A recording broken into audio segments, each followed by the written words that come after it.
Bien, muy buenos días. Saludos a todos los que hicieron un alto en su jornada de hoy para compartir esta reflexión, ¿no? Que como lo planteaba Luis Bonilla, lo que pretende es justamente ubicar aquellos asuntos, ¿no? Aquellos temas que eventualmente son la causa, ¿no? Lo que provoca cierto desencuentro, ¿no? E incluso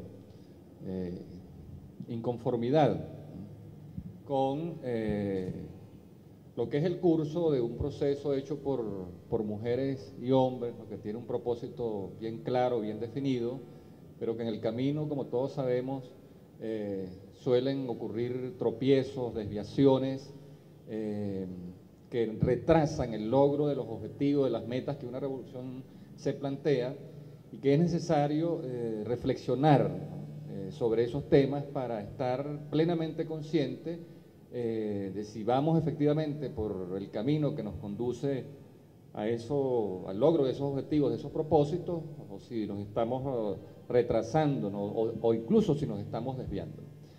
Entonces, sobre esa base, yo voy a hacer una reflexión en el campo de la economía, tratando de presentar para el debate lo que son los factores que están todavía pendientes, ¿no? Los objetivos que están todavía pendientes.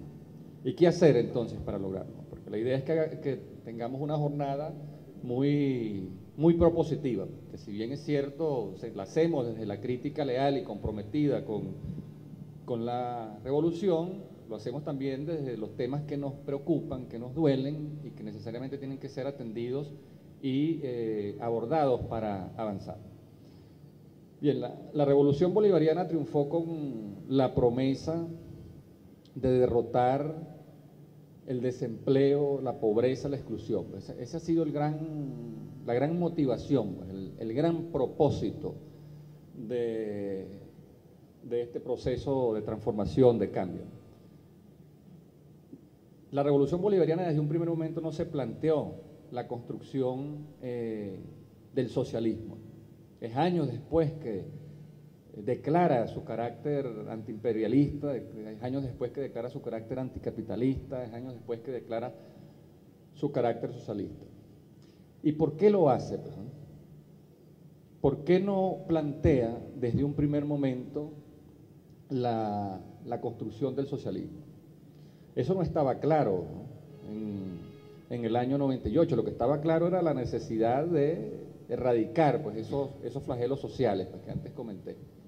Y no es sino a partir del calor del debate que se da en distintas organizaciones de base, en el propio gobierno, en las organizaciones políticas que apoyan al proceso, que se termina reconociendo que la lógica, ¿no? La lógica que genera esos problemas, ¿no?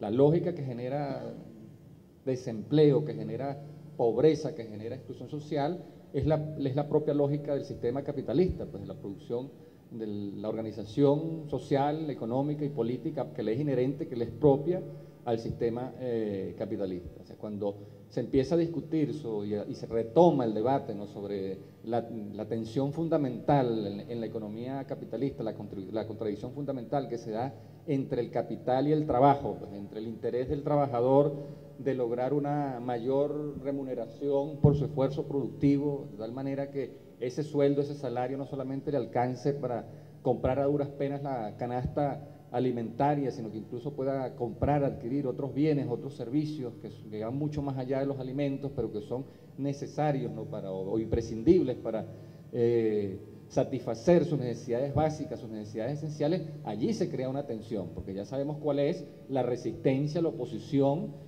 del factor capital, ¿no? del empresario capitalista, a la hora de reconocer y de satisfacer las aspiraciones, las demandas salariales o de beneficios laborales de los trabajadores. O sea, esa tensión entre los trabajadores que requieren y quisieran una jornada laboral más reducida y la pretensión del patrono, del quien contrata a los trabajadores, de prolongar lo más que pueda su jornada de trabajo, incluso sin ni siquiera reconocer el pago de horas extras. Cuando se da ese debate, ¿verdad?, sobre cómo esa contradicción es justamente la causa, la razón que genera esos problemas de desempleo, de pobreza, de exclusión, es que entonces la revolución retoma la crítica al capitalismo y declara su carácter socialista. Esto ocurre claramente, de manera abierta, en las elecciones del año 2006, ¿no?, cuando en la campaña electoral el propio presidente Chávez dice que quien vote por Chávez, vota por el socialismo. Y al año siguiente, la Asamblea Nacional aprueba el proyecto, le da carácter de ley al Proyecto Nacional Simón Bolívar, o sea, el primer plan socialista de la nación. En todos esos años, ¿qué pasó en la economía? Y entonces aquí viene el tema de los asuntos que es necesario revisar y que es necesario rectificar si efectivamente queremos avanzar en la orientación estratégica que nos hemos planteado. En los primeros años, ¿no?, la política económica se centra en reactivar el aparato productivo existente. Es decir, la revolución bolivariana no hereda una economía capitalista, no hereda una economía social. O sea, la revolución bolivariana trabaja e interactúa con el modelo productivo que había y que hay, pues, que era fundamentalmente conformado por empresas mercantiles, ¿no?, por empresas de naturaleza capitalista que aspiran a maximizar su ganancia, a maximizar su rentabilidad, y que en ese afán, ¿no?, de optimizar o de maximizar su lucro y sus beneficios, pues esa contradicción entre el factor capital y el factor trabajo se acentúa y se recrudece, ¿no? Pero ese es el aparato productivo de naturaleza mercantil que hereda la revolución. Y en los primeros años, en la necesidad de reducir los enormes niveles de desempleo que recibió la revolución de la Cuarta República, no olvidemos que la tasa de desempleo estuvo por encima de 14, 15% durante los primeros años, ¿no? En el año 2002, 2003, que fueron años tan críticos para el país, ¿no?, a raíz del golpe de Estado y del paro empresarial y del sabotaje a PDVSA, la tasa de desempleo abierto llegó a estar en 20%, ¿no?, 20.3%, o sea, semejante al que tiene hoy España con su crisis. Para que tengamos una idea de lo terrible del problema para aquel entonces, ¿no? Y los que tenían trabajo, los que tenían un empleo, de esos casi el 60% estaba trabajando en el sector informal, que todos sabemos que es un empleo de bajísima calidad. Entonces, en esos primeros años, el propósito era justamente resolver el problema del desempleo, y buena parte de los incentivos de la política económica, ¿no?, las exoneraciones arancelarias, los créditos a bajas tasas de interés y largos plazos, los dólares preferenciales, ¿no?, los dólares a mitad de precio de lo que indicaba el mercado, el suministro de materias primas en condiciones preferenciales, la capacitación técnica y productiva, las exoneraciones de impuestos sobre la renta o del IVA, en fin, toda esa amplia gama de instrumentos de política económica que puede manejar el gobierno bolivariano son ofrecidos, ¿no?, a ese aparato productivo en función de reactivarlo, de reanimarlo, ¿no? Y a partir de ahí entonces, muchas de esas empresas, ¿no?, que estaban moribundas, que estaban trabajando al 50, al 40% de su capacidad instalada, o sea, al borde de la quiebra, empiezan a recibir esos incentivos en ese propósito de evitar que terminaran de cerrar para que no se agravara el problema del desempleo. Y es ahí entonces cuando se da un largo periodo de crecimiento de la economía venezolana que arranca en el último trimestre del año 2003. Es decir, cuando uno revisa las estadísticas, uno ve que ese proceso de recuperación, de reactivación de la economía que se extendió hasta el primer trimestre del año 2009, fue justamente gracias al despliegue de todos esos apoyos públicos, de todos esos incentivos. Y efectivamente se logró reactivar el aparato productivo, se generó muchísimo trabajo, muchísimo empleo en esas empresas y en cierta medida se cumplió el objetivo de abatir pues, los altos niveles de desempleo y de desempleo informal, o de empleo informal, y reducir también, contribuir a la reducción de la pobreza y de la exclusión. Ahora, cuando uno profundiza un poco, ¿no?, para ver qué era lo que estaba creciendo, ¿no?, porque hemos hablado de que la economía se reactivaba cada vez que el Banco Central de Venezuela publicaba su informe trimestral y decía que la economía había crecido. Bueno, nosotros celebrábamos y aplaudíamos el éxito de la política económica, pero cuando empezamos a ver qué era lo que estaba creciendo y empezamos a analizar la conformación de la economía venezolana, la conformación del Producto Interno Bruto, hay una serie, ¿no?, donde se explica cuánto del total que se produce en el país lo ponen las empresas públicas, cuánto del total que ponen de la economía nacional lo ponen las empresas capitalistas, las empresas privadas que explotan al trabajador, que contaminan el ambiente, que pisotean los valores éticos y morales más básicos y elementales, ¿no?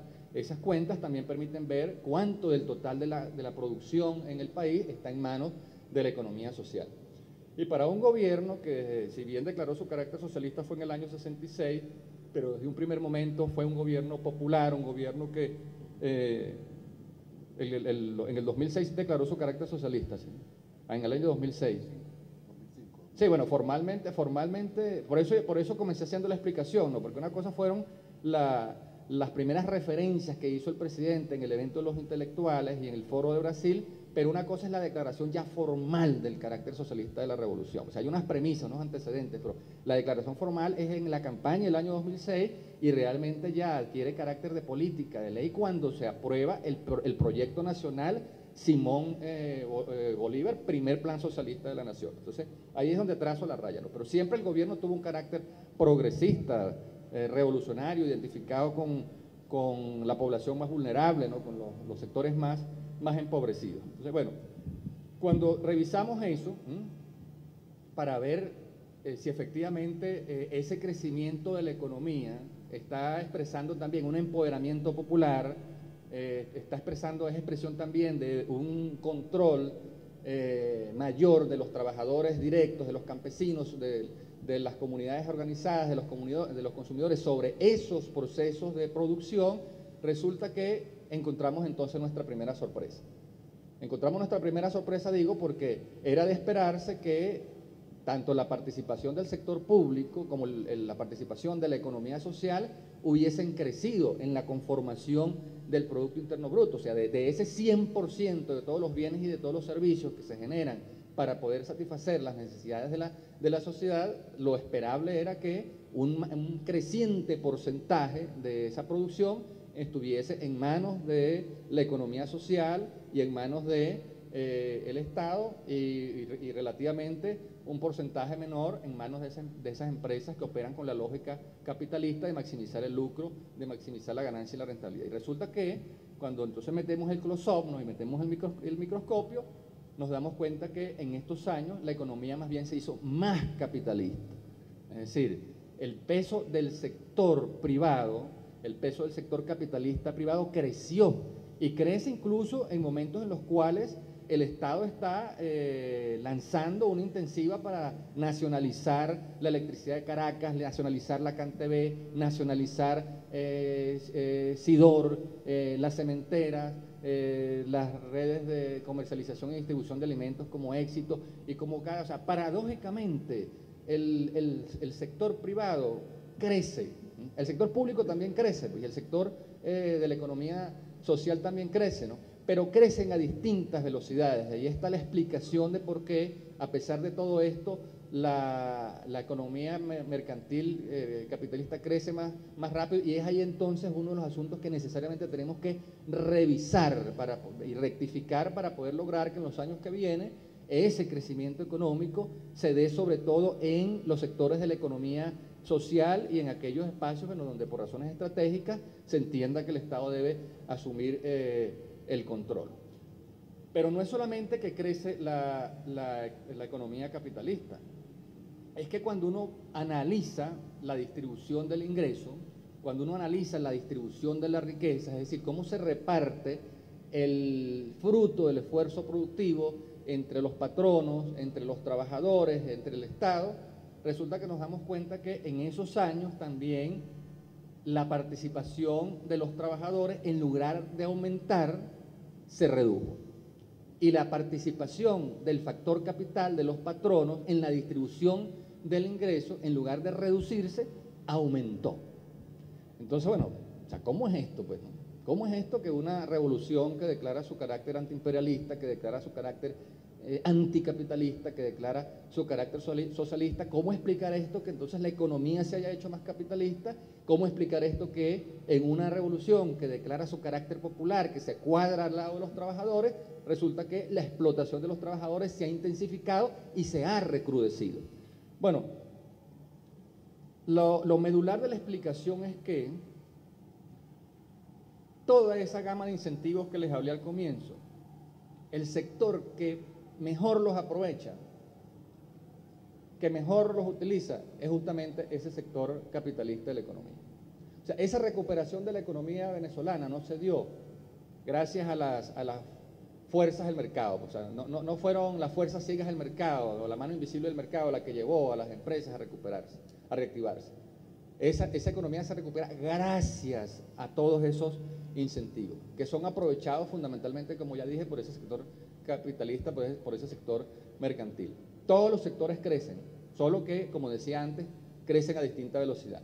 O sea, el sector capitalista privado crece por el canal de 80, o sea, va a un ritmo de crecimiento impetuoso, pues. El sector público, que también crece, lo hace, pero lo hace por el canal de 40. Y el sector de la economía social, débil, naciente, sin suficiente capacidad para tener acceso a esos incentivos, lidiando con todas las trabas burocráticas, lidiando además con unas condiciones y con unas reglas para tener accesos a beneficios que favorecen sobre todo a los más poderosos, y parece que hubiesen sido diseñados por ellos, ¿no? y donde todavía queda mucho por cambiar. Bueno, crece, pero lo hace por el hombrillo, ¿no? Y como he dicho muchas veces, para ilustrar con una exageración pedagógica, o sea, lo hace con un caucho espichado. ¿Qué hacer de ahora en adelante entonces para revertir esa situación? Porque si ya hemos reconocido que la causa que genera el desempleo, que genera la pobreza, que genera la exclusión social, que es el gran compromiso que tiene la revolución bolivariana con su pueblo, si ya entendemos que es la lógica de la maquinaria capitalista lo que lo genera, y para poder erradicar entonces las causas estructurales que generan esos flagelos sociales, lo que hay es que cambiar entonces el sistema capitalista, la economía capitalista, transformarla en un nuevo modelo productivo gobernado por otros principios de cooperación, de solidaridad, de complementación, de equidad, de sustentabilidad, y donde sabemos que no es el propio mecanismo del mercado, que más bien tiende a reproducir esa lógica del capital lo que la va a cambiar, sino que tiene que ser con una actuación del Estado. Lo que no podemos seguir haciendo en los años que vienen es dirigiendo o concentrando buena parte de todos estos incentivos fiscales, arancelarios, cambiarios, de compras gubernamentales, para que los aprovechen fundamentalmente nada más y nada menos que las empresas que generan esos flagelos que queremos corregir. Porque si no, lo que estamos haciendo es reproducir justamente el modelo que genera pobreza y exclusión. Y por eso entonces uno de los planteamientos que hemos venido haciendo desde el Centro Internacional Miranda es justamente la necesidad de reorientar, de redireccionar esos incentivos en favor de esas empresas de la economía social, que en estos momentos aportan menos del 2% del Producto Interno Bruto. Es decir, cuando uno hace el análisis, ¿no?, para ver qué porcentaje del calzado, los alimentos, las medicinas, los distintos bienes que necesita una familia, resulta que apenas el 2% se produce en la economía social.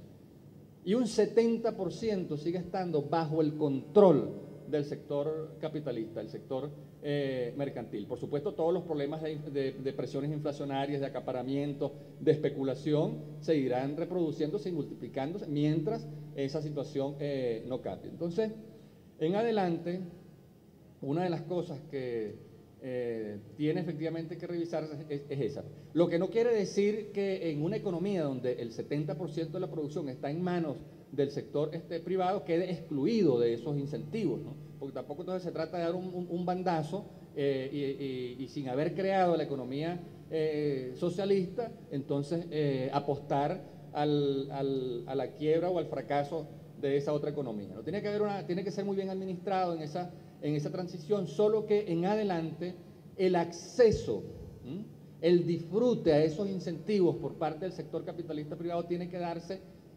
sujeto al cumplimiento de unas condiciones, de unos compromisos por parte de ese sector, que recibe todo, recibe créditos baratos de Bandes, del Banco Bicentenario, del Banco de Venezuela, a una tasa de interés que es menos de la mitad de lo que cobra la banca comercial, recibe dólares preferenciales, ¿verdad?, a un precio que es la mitad de lo que dice el mercado, ¿verdad?, porque los recibe a 4.30, pero si uno le pregunta al mercado cuánto cuesta un dólar, el mercado nos va a decir 8, nos va a decir 10, y se le da sin embargo ese incentivo.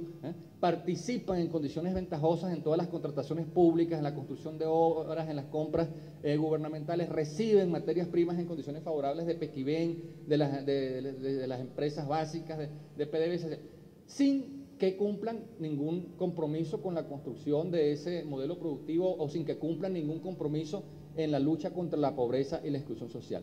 En adelante, entonces, el acceso a esos incentivos debería quedar condicionado al cumplimiento de una serie de objetivos y de metas muy concretas para erradicar la pobreza y la exclusión social, ¿no? Y creo que entonces eso es el gran reto, la gran tarea que viene para que efectivamente podamos ver cómo en un modelo productivo que durante muchos años o varios años seguirá siendo una economía mixta, ¿no?, con una presencia importante del sector privado y del sector público y la economía social, el sector que más crezca sea justamente ese sector productivo que esté en manos de los trabajadores directos, en manos de las comunidades, en manos de los consumidores organizados, que sea capaz de generar una abundante oferta de bienes y servicios de altísima calidad, de precios muy solidarios para poder satisfacer nuestras necesidades, ¿no? Creemos que la revolución ha avanzado en el plano social, hemos en corto tiempo logrado la mejora de importantes indicadores sociales que ha sido reconocido